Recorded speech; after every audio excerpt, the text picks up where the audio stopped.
This is Plucky, who also wants to say hello. I feel a little bit like I'm potentially doing a puppet show here with the way that the screen is set up. Um, it was a really nice introduction there, Juan. I feel a little like a fraud as I've never actually claimed I've done participatory action research. I've done action research, participatory research, and largely what I focused on is co-production. And of course, there's multiple debates that we may get to later around where the boundaries are between all of these different things. So Plucky is a recycled chicken made out of black bin bags, who was gifted to me when I was in Cape Town by my very good colleague, Dr. Rika Cetus, who's at the African Cities Research Consortium at the University of Cape Town. And I was presented with Plucky at the end of a very long, intense conference that was the Cape Town conference that was part of a big centre called Mistra Urban Futures. And Plucky came from some of the informal settlements, the informal craft markets in Kailicha, which is one of the informal settlements around Cape Town.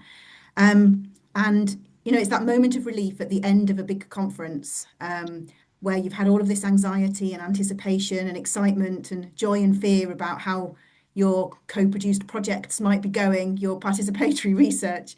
And you get to the end and you get given a giant chicken, and it kind of makes it all worthwhile at one level. So for me, I've selected Plucky because Plucky represents a journey travelled together through the complexities of these kinds of systems of participatory research and the friendship that came out at the end. So Mistra Urban Futures was a 10-year programme that was funded by the Mistra Foundation, the Strategic Environmental Research Foundation in Sweden, with headquarters in Gothenburg. They also had funding from the Swedish International Development Agency.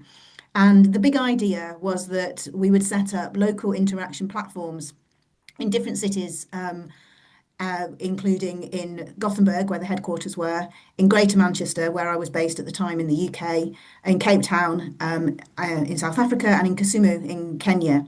And each local interaction platform would bring together different stakeholders in the spirit of transdisciplinary knowledge production. And the extent to which we used or did not use participatory action research methods was left to a certain extent up to the participants themselves. So we had this kind of like model of the local interaction platform. We all had a clear exhortation to think about co-production. So the big mission was how can we realise more just cities through co-production?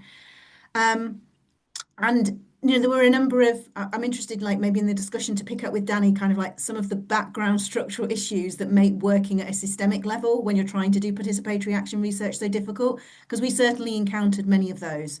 So each of our local interaction platform was shaped by the local cultures, the university institutions, the local authorities, the extent of engagement with different kinds of communities, how those communities were defined and shaped in the first place, the experiences of participatory action research and the familiarity that people had with those kinds of approaches and methods. And actually, in some of the platforms, the model was quite technocratic. It was much more about engagement between academics and local authorities than it was perhaps with communities themselves. And so, again, for me, Plucky is important in this respect because it represents that important community dimension of what we do, and also represents the kind of the focus on spatial justice because it's a recycled chicken from a craft market, and a lot of our work was around kind of what does it mean to use participatory methods when you're thinking about cultural heritage, or you're thinking about food systems, or you're thinking about all of the different intersections with the multiple issues that face people in their everyday lives. And I was really struck by what you said, Danny. It's now people's capacity for critical thinking, for systems level thinking is so important. We silo quite frequently within the disciplines within our academic settings. Local governments silo within the ways in which they divide up a cultural heritage department from a tourism department, from an economic development department. But at the level of the people who were making Plucky, there was no silo. They're trying to develop sustainable livelihoods through craft, through food, through cooking, through all these different kinds of things come together. And I think that's really beautiful. And it's one of the real potentials of these kinds of methodologies we're working with. One of the other things that why Pluck is important, I think, is about the nature of a kind of how do you devolve decision making in participatory action research projects where the design is quite complex. It is systemic, as Danny says. What does that actually look like? And so we actually found that people use very different methods. So one of the things that people might want to find later is an open access book on transdisciplinary co-production that sort of documents a lot of the different methods that we used across our different platforms, including some that might you would recognize as participatory action research and others that maybe we wouldn't put in the same bracket. But they were all different kinds of methods that help us realize the meta objective of co-production across these multiple different settings and sectors. And the last thing I just want to say about Plucky in terms of what they represent, definitely non-binary they, it's fun and creativity, and that was really important because doing this kind of work at scale over a long time with multiple partners is really difficult, and it's really complex, and it's very political, and it's friendship is really what gets you through. And there's an article that some great colleagues, Sanchi Saxena and Asila Hark, have written recently that's just been published in City journal in a special edition that I'm working on the epistemic tangles of urban inhabitation. And they talk about epistemic friendship, and that being one of the key things that actually makes participatory action research work and work between people from very different backgrounds.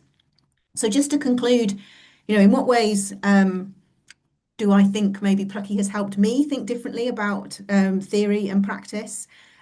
So I guess three of the things I've learned that maybe you'll find helpful are really about that kind of the informality that is a necessary prerequisite to the way we structure our relationships, our partnerships, and also our approach towards our methods, because there is no fix to doing this stuff and doing it well.